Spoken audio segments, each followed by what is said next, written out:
башынан туған жер үшін аттанған тұтман ел үшін гүл қойып ескер ыйлаба улуңар жок эрер үшін эстелик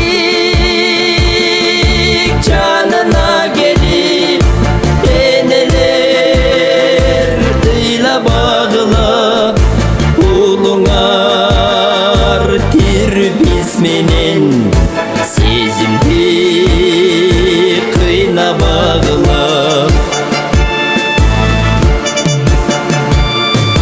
жан берип канду кармаштан